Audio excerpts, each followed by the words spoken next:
माता, आपका दुख मैं समझता हूँ, किंतु मृत्यु किसी भी समस्या का समाधान नहीं है। जीवन बहुत ही अमूल्य है। मैं जानती हूँ, किंतु तुम नहीं जानते कि वो कुंडल क्या थे। वो मात्र कुंडल नहीं थे, अपितु शक्ति पुंज थे, अति शक्तिशाली। उन कुंडलों में अपार शक्ति थी। उन कुंडलों से मैं किसी भी देवता से अति सुगमता से बात कर लेती थी, उनका आवाहन कर लेती थी, तथा कोई भी वस्तु कभी भी प्राप्त कर सकती थी। और इतना ही नहीं पुत्र, उन कुंडलों से मैं कहीं भी कभी भी अपने आप को प्रकट कर लेती थी और किसी भी दुखियारी का दुख हर लेती थी। अब समझा मैं आपकी व्यथा का कारण। मेरी व्यथा ये नहीं है पुत्र कि वो कुंडल चले गए अथवा मेरी शक्ति चली गई। अपितु मैं तो इस बात को लेकर चिंतित हूँ कि जिनके पास वो कुंडल है वो कुपात्र हैं और वो उन कुंडलों में संचित शक्ति का दुरुपयोग करेंगे। इतना योग्य, प्रभावशाली एवं शक्तिशाली कुंडल यदि किसी कुपात्र के हाथ में गया तो वो निश्चय ही उसका दुरुपयोग करेंगे। संसार की व्यवस्था पर प्रतिगामी प्रतिकूल ही प्रभाव डालेंगे। मुझे जाकर उन कुंडलों का पता लगाना होगा तथा उन्हें वापस लाकर इन देवी को वापस देना होगा। ऋषिवर, दस्युओं द्वारा उस तपस्विनी के पुण्यदायी कुंडलों को लूट कर ले जाने की घटना बहुत बड़ी घटना थी। ऐसा क्यों प्रभु?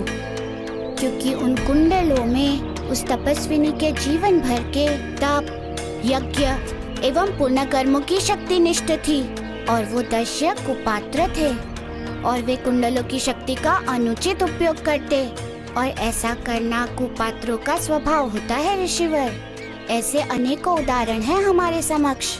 असुरों ने सदैव कठिन तप और साधना से देवताओं को प्रसन्न किया है और वरदान प्राप्त किए हैं, लेकिन वे दस्यु उन पुनीत कुंडलों का दुरुपयोग न करें। मैं बताई गई दिशा में अविलंब उन्हें खोजने चल पड़ा। कहाँ लुप्त हो गए दस्यु सब? इधर से उनके जाने का तो कोई संकेत नहीं दिख रहा। अरे, अश्व के पदचिन्ह।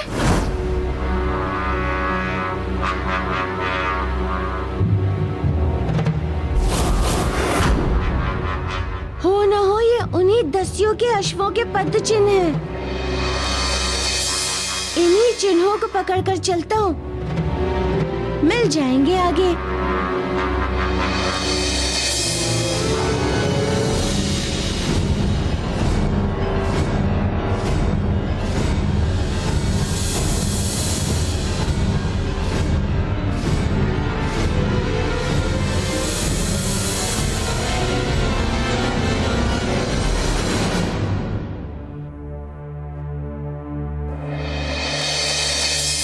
इस वन में ये अकेला अश्व? अवश्य ये अश्व उन दस्युओं का होगा, किंतु वे दस्यु हैं कहाँ?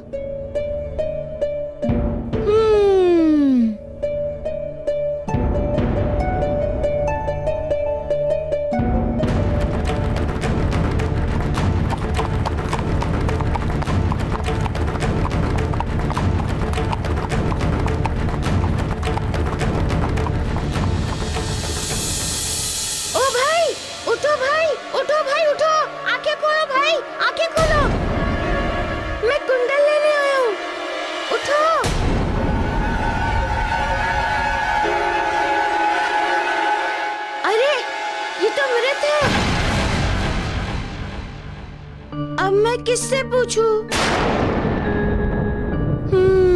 इससे पूछता हूँ।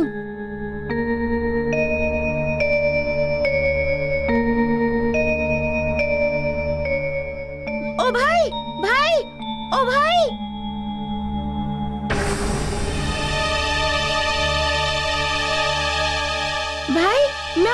को वापस लेने आया हूँ। मुझे बताओ वो कुंडल कहाँ है जिन्हें तुमने उस तपस्विनी से लूटा है। ये भी बताओ कि तुम्हारी ये हालत किसने की? हमारी ये हालत करकट नाग ने की है।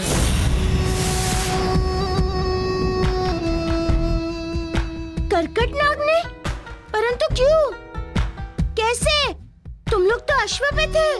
वो बहुत ही शक्तिशाली नाग है। उसे उस दिव्य कुंडल के बारे में ज्ञात हो गया था। उसे ही प्राप्त करने हेतु उसने हमें डस लिया और वो दिव्य कुंडल लेकर चला गया। कहाँ गया वो नाग? किस ओर गया?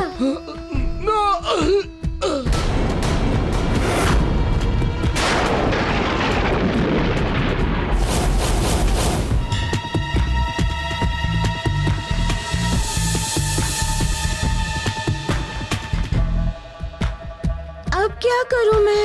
इसकी तो मृत्यु हो गई। अब कौन बताएगा कि वो करकट नाग कहाँ गया, किस ओर गया?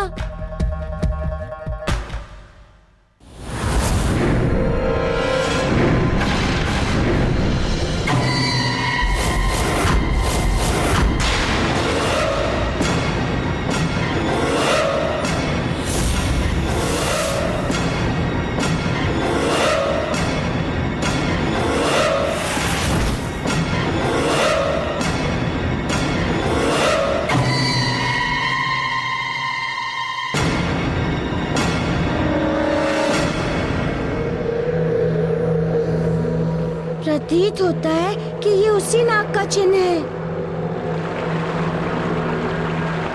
इसका अर्थ ये हुआ कि वो इसी ओर गया है।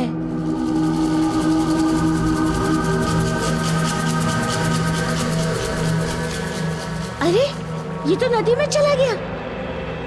अब मैं क्या करूं? नदी में जाकर कैसे लाऊं मैं उन कुंडलों को वापस?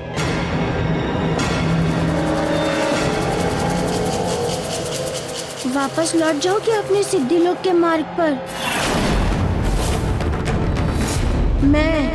मैं वापस ले आऊंगा उन कुंडलों को। नहीं, मैं उन देवी को वचन देकर आया हूँ कि मैं उन कुंडलों को वापस ले आऊंगा। वो मेरी प्रतीक्षा करेंगी। मुझे लाना ही होगा वो कुंडल वापस। उन कुंडलों में दिव्य शक्तियाँ निहित हैं। वैसी शक्तियों का कुपात्रों के हाथ में लगना विनाशकारी हो सकता है। चाहे कुछ भी हो जाए, मुझे कुंडलों को वापस लाना ही होगा।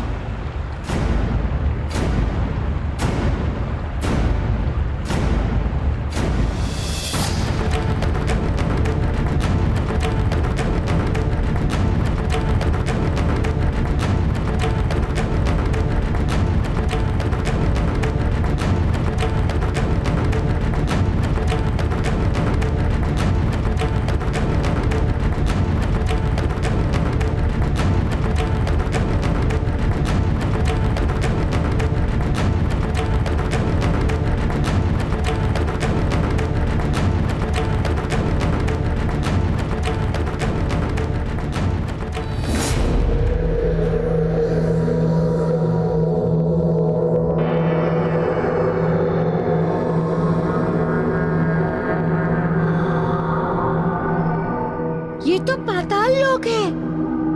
इसका अर्थ ये हुआ कि करकट इस पाताल लोक का वासी है। कोई बात नहीं, जब आ ही गया हूँ तो करकट तुझे ढूंढ निकालूंगा और साथ साथ उन कुंडलों को भी ले जाऊंगा।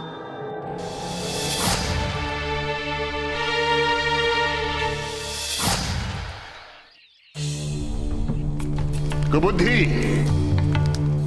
वो ऋषि अंगिरा अपने आप को बहुत बड़ा बुद्धिमान समझता है, जबकि वो एक ऋषि होते हुए भी एक चांडाल है, षड्यंत्रकारी है। मुझे देवगुरु के पद से पदच्युत किया और अब उस षड्यंत्र से मुक्त होने के लिए अष्ट सिद्धि कथा का श्रवण कर रहा है। तो बुद्धि, अगर वो अपने उद्देश्य में सफल हो गया और उसके पाप का अंत हो गया और वो इस पृथ्वी लोक से स्वर्ग लोक वापस लौट गया तो मेरा प्रतिशोध कभी पूर्ण नहीं होगा और मैं सदैव ही अपने इस प्रतिशोध की अग्नि में इसी प्रकार जलता रहूंगा, इसी प्रकार। ऐसा कभी नहीं होगा गुरुदेव। प्रतिशोध की अग्नि में आप नहीं बल्कि अपनी पाप की अग्नि में वो जलेगा। आपकी बनाई हुई ये कुबुद्धि उसे ना तो कभी सफल होने देगी और ना ही स्वयं असफल होगी। कुबुद्धि, मैं तुम्हारी क्षमताओं को जानता हूं क्योंकि मैंने संसार के समस्त कुटिल विचारों और अपने मंत्रों की शक्ति को मिलाकर तुम्हारी रचना की है। तुम जिसके जीवन में भी प्रवेश करोगी उसकी बुद्धि भ्रष्ट होना निश्चित है। तुम बड़े से बड़े सिद्ध मुनियों, ऋषियों को भी कुमार्ग पर चलने के लिए विवश करने की क्षमता रखती हो। भली भांति जानता हूं। जो आज्ञा गुरुदेव।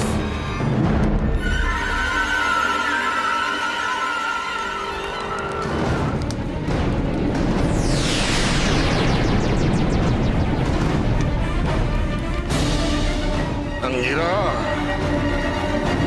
जिस प्रकार मैं अभिशप्त जीवन जी रहा हूं उसी प्रकार तुम भी कुबुद्धि के कारण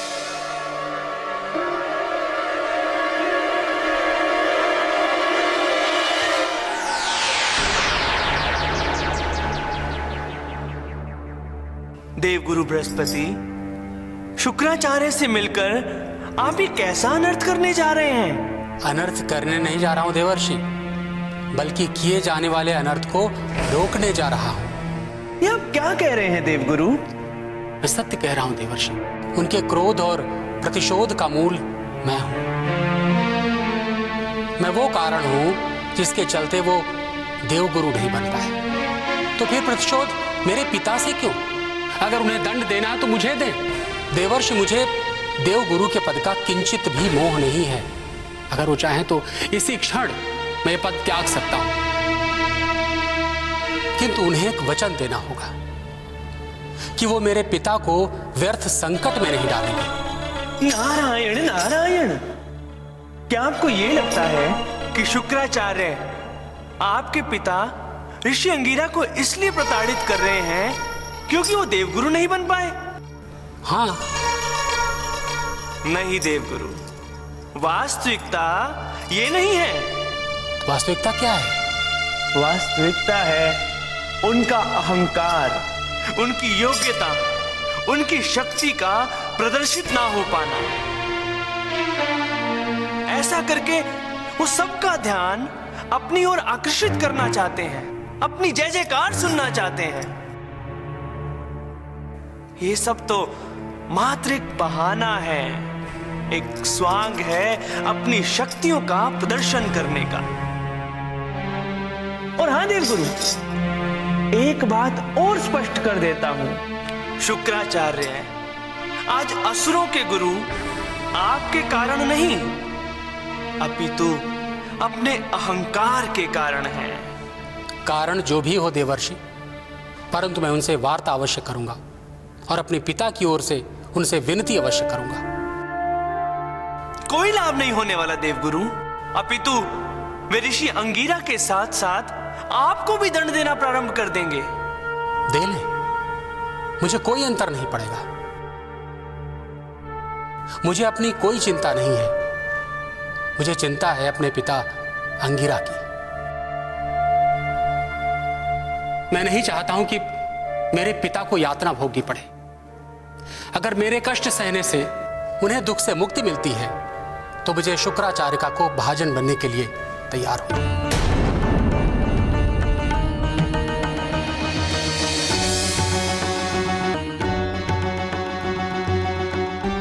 माता लक्ष्मी ने सत्य कहा था कि देवगुरु पितृमोह के वशीभूत हो चुके हैं। अब देवों के गुरु बृहस्पति एवं असुरों के गुरु शुक्राचार्य को मिलने से कोई नहीं रोक सकता। अब इसका प्रतिफल क्या होगा, ये तो देखने योग्य होगा। किसी प्रकार का लाभ होता है ऋषि अंगिरा को, अथवा नारायण नारायण।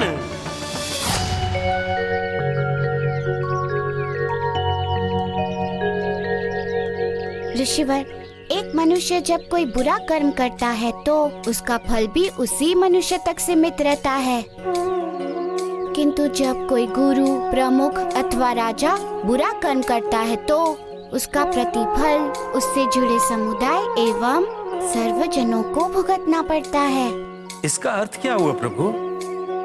इसका सरल अर्थ ये हुआ कि करकट नाग एक राजा था, नागों का राजा। उसने उन कुंडलों को प्राप्त करने के लिए दस्यु की हत्या करने का जो पाप कर्म किया था, उसका विष प्रभाव उसके नागलोक में भी पड़ने वाला था। उसके समस्त नाग सैनिक उसके इस बुरे कर्म के भागी होने वाले थे। नागलोक पर क्या दुष्प्रभाव पड़ा और उनके पाप का भागीदार उनके नाग सैनिक कैसे हुए? जब मैं नदी के मार्ग से उड़ता हुआ नागलोक पहुंचा तो वहाँ के मुख्य द्वार पर नाग सैनिक का कड़ा पहरा था। उन्होंने मेरा मार्ग रोक लिया। मैंने उन्हें समझाने का बहुत प्रयास किया, किंतु वो कुछ समझने के लिए तैयार ही नहीं थे। क्यों प्रभु? क्योंकि उनका भाग्य उनके दोषी राजा से जो जुड़ा हुआ था। मेरे न चाहते हुए भी। रुक जाओ।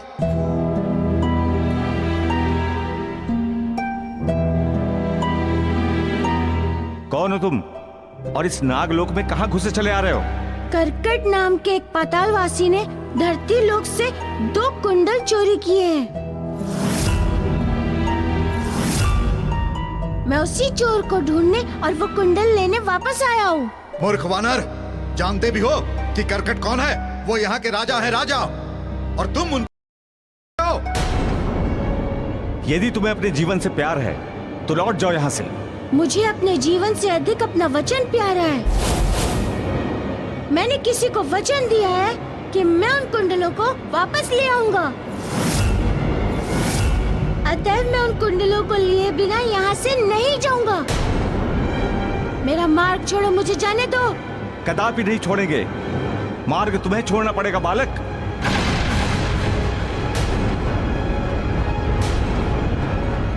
इसका अर्थ ये हुआ कि मुझे तुम लोगों को मेरे मार्ग से हटाने के लिए शक्ति का प्रयोग करना होगा। शक्ति का प्रयोग तुम नहीं, शक्ति का प्रयोग हम करेंगे, क्योंकि तुम्हारी धृष्टता बता रही है कि तुम ऐसे यहाँ से नहीं जाने वाले।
मित्र, ये तो केवल दिखने में बालक है।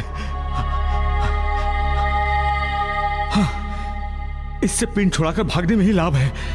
सुनो, जाओ अपने राजा करकट के पास और उन्हें बोलो कि हम आए हैं उन कुंडलों को वापस लेने।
अद्भुत, अतुलनीय।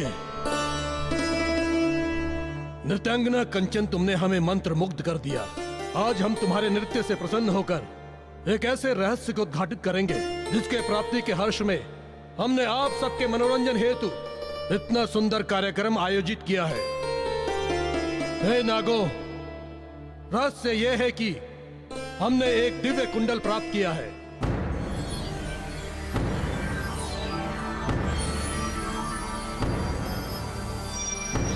जिसकी सहायता से हम कुछ भी प्राप्त कर सकते हैं।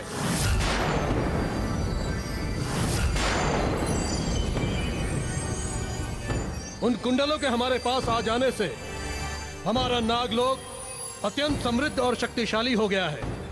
अब हमारे समक्ष कोई भी संकट नहीं आएगा। रक्षा कीजिए महाराज, रक्षा कीजिए महाराज, महाराज हमारी रक्षा कीजिए, रक्षा कीजिए महाराज, रक्षा कीजिए, रक्षा कीजिए महाराज।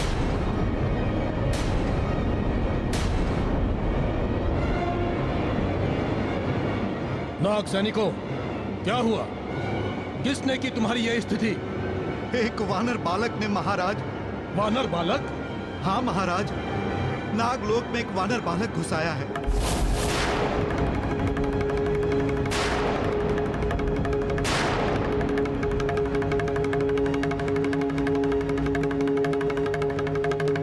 उसी ने हमारी ऐसी स्थिति की है। वो बहुत शक्तिशाली है महाराज। उस वानर बालक के यहाँ आने का प्रयोजन कुछ बताया उसने? वो कह रहा था कि आप पृथ्वीलोक से कुंडल चुरा लाए हैं, वो उसे लेने आया महाराज।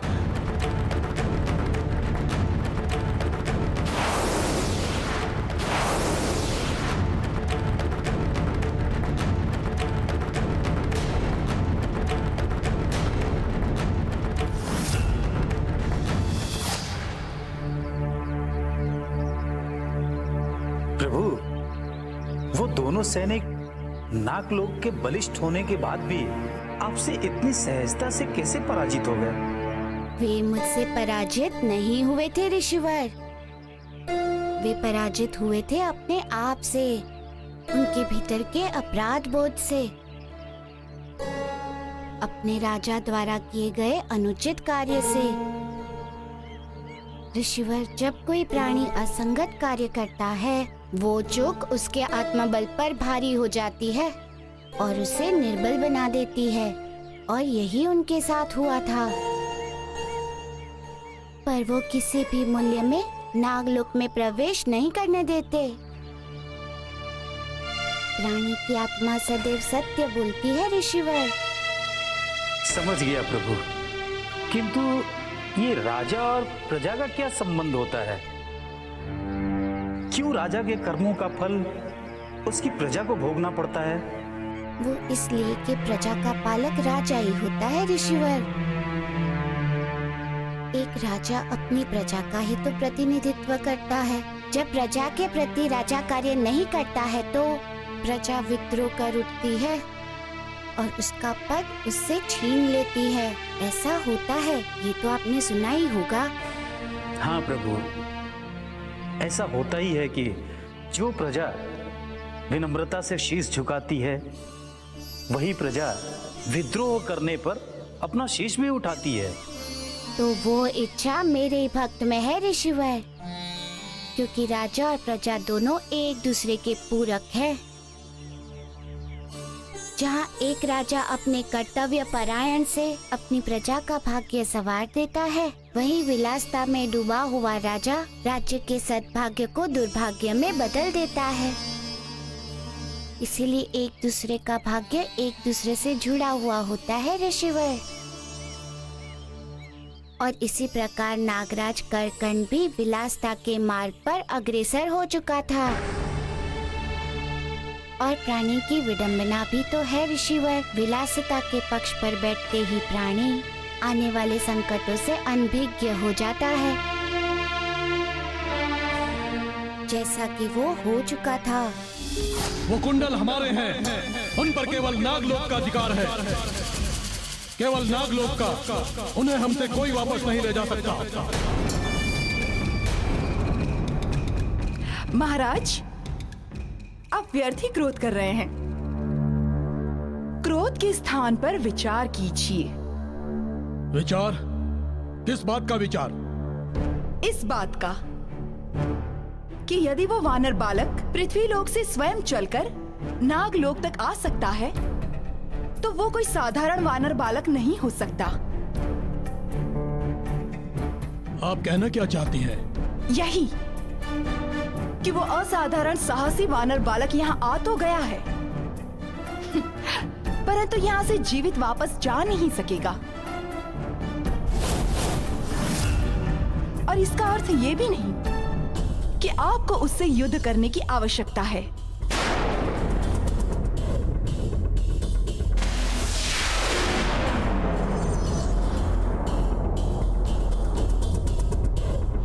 समझ गया अर्थ आपका महारानी, समझ गया।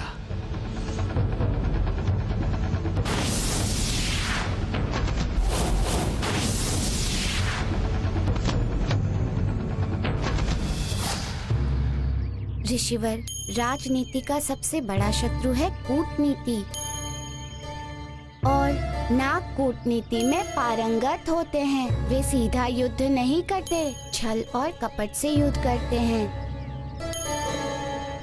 और करकट की भक्ति ने उसी ओर संकेत किया था।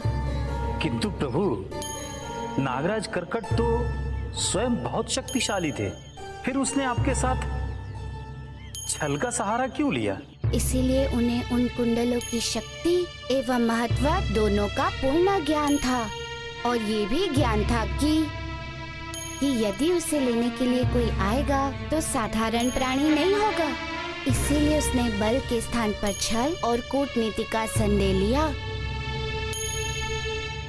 क्योंकि कूटनीति ही एक ऐसी नीति है जो राज्य संसार में बहुत ही महत्वपूर्ण भूमिका निभाती है। जो राजा बुद्धिमान होता है वो युद्ध में होने वाली जीवन हानि से बचने के लिए, अपनी शक्ति छीनने से बचने के लिए इसी कूटनीति का प्रयोग करता है।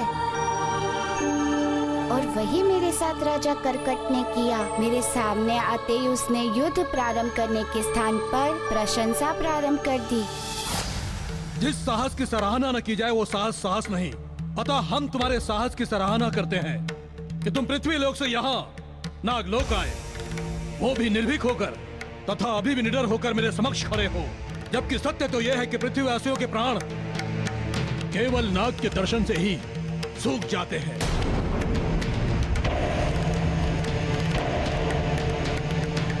और तुम हो कि निर्भीक नागलोक में विचरण कर रहे हो।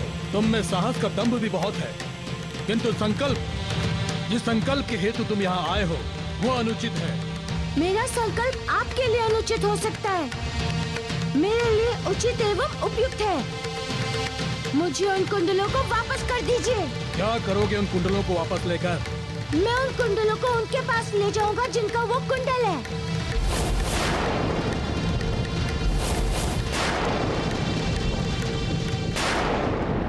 क्या करेगी वो स्त्री दिव्य और विलक्षण कुंडलों का? अरे उसे तो इन्हें दान दे देना चाहिए। उनको वो कुंडल दान में देना चाहिए या नहीं, ये उनका निर्णय है। तुम्हें उन कुंडलों को अपने पास रखने का कोई अधिकार नहीं है, इसलिए वो कुंडल मुझे वापस कर दो। नहीं वानर बालक, मैं उन्हें वापस नहीं करूंगा, क्योंकि अब वे नागलोक की शोभा है। वो मेरे पास, मेरे अधिकार में रहेंगे। किंतु मैं उन्हें लेने आया हूँ, कुछ भी करके, कैसे भी।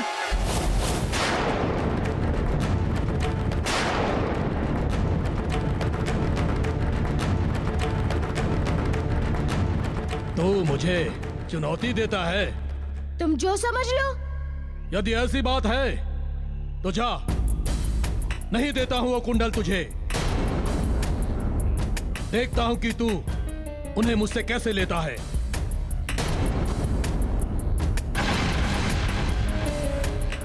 ऐसी स्थिति में तुम प्रेम से नहीं दोगे तो विवश होकर मुझे तुमसे युद्ध करके उन कुंडलों को वापस लेना होगा।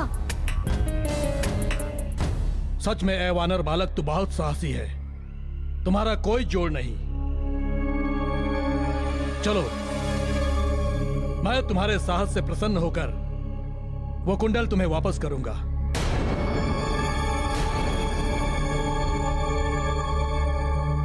तो लाओ, दो। इतनी शीघ्रता क्या है? अभी अभी इतनी लंबी यात्रा करके पृथ्वीलोक से यहाँ आए हो। हमारा आतिथ्य ग्रहण कर हमें अनुग्रहित करो। कंचन। जी महाराज। वानर बालक के आतिथ्य की सारी व्यवस्था तुम देखोगी। देखना, व्यवस्था में किसी भी प्रकार की कोई कमी ना हो।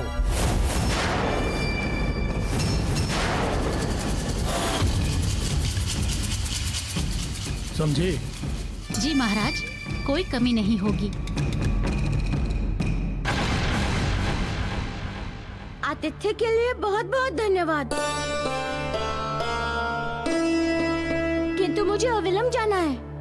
चले जाइएगा, कम से कम भोजन तो ग्रहण कर लीजिए। तो ठीक है, जब आप लोग इतना मनोहार कर रहे हैं तो आप लोगों का हृदय नहीं तोड़ूंगा।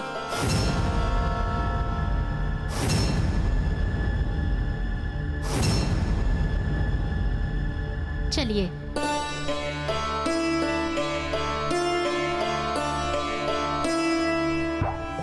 वानर बालक, नागलोक की सबसे विशाली नागिन कंचन के आतिथ्य में तुम हो। आज तक उसके विष से कोई नहीं बच सका, चाहे वो कितना ही शक्तिशाली क्यों ना हो, कितना निर्भीक और निडर क्यों ना हो। अतएव आज तुम भी।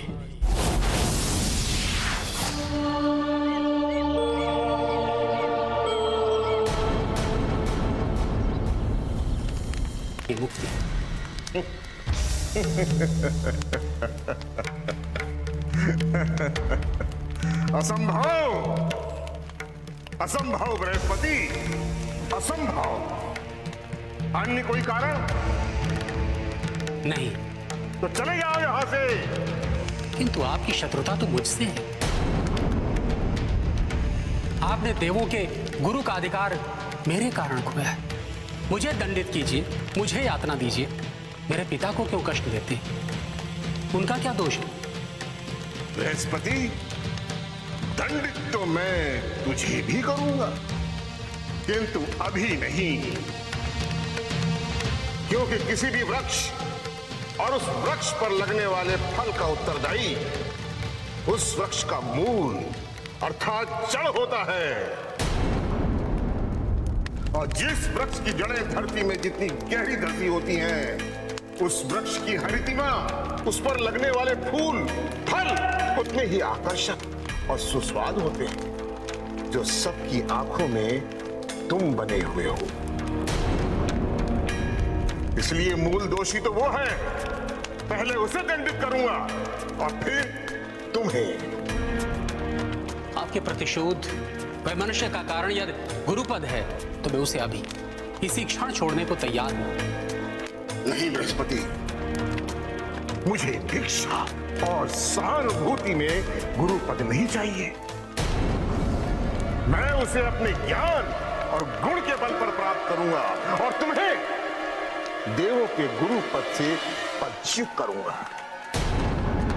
जिस प्रकार तुमने मेरी श्रेष्ठता को स्वीकार किया है, उसी प्रकार जब सारे देव मेरी श्रेष्ठता को स्वीकार कर लेंगे, तब कहीं जाकर मेरी प्रतिशोध की अग्नि शांत होगी और वो शीघ्र होगा। महाज्ञानी धर्मज्ञ बृहस्पति अति शीघ्र होगा और दंड स्वरूप मैं तुम्हें देवों का शत्रु बना दूंगा। प्रबल शत्रु, निकल जाओ यहां से।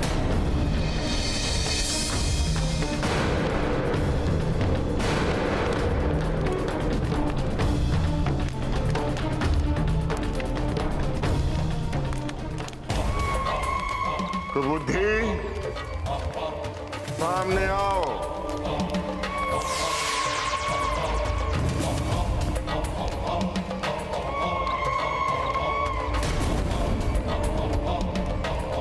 मैं सुन चुकी हूँ, समझ चुकी हूँ गुरुदेव। कुबुद्धि वही करेगी जो आप चाहते हैं।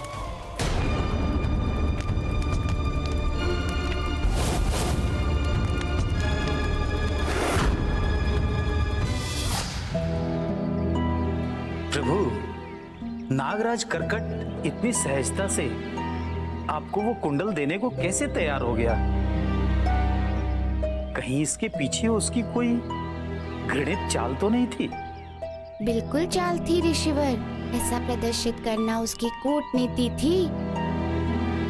मैं समझ गया था उसका वो आमंत्रण अतिथि सत्कार का आमंत्रण नहीं, बल्कि मृत्यु का निमंत्रण था उसका। फिर भी आपने उसका निमंत्रण स्वीकार किया, ऐसा क्यों प्रभु? ऐसा करना आवश्यक था। क्यों प्रभु?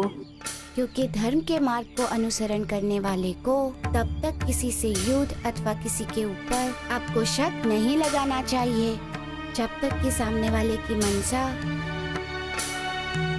अथवा उसका षड्यंत्र प्रत्यक्ष रूप से सामने न आ जाए।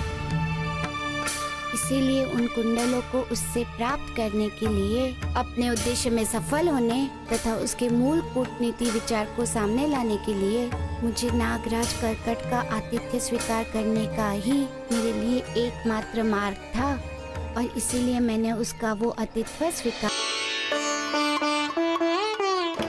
बस अब बहुत हो गया, अब नहीं खा सकता।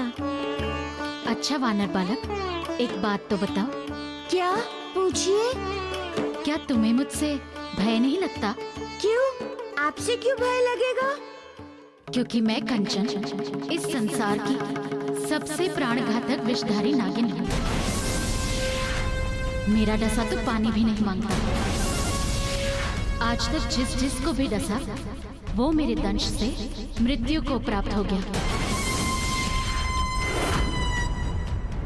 भय तो प्राणी के अपने मस्तिष्क की उपज है।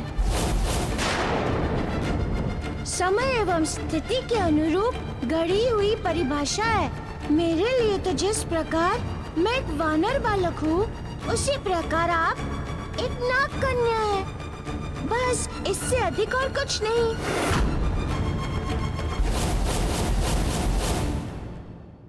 भय तो तुम्हें उस समय ग्रसेगा वानर बालक, जब मैं तुम्हें डसूंगी और मृत्यु को तुम अपने समक्ष विकराल रूप में खड़ा देखोगे।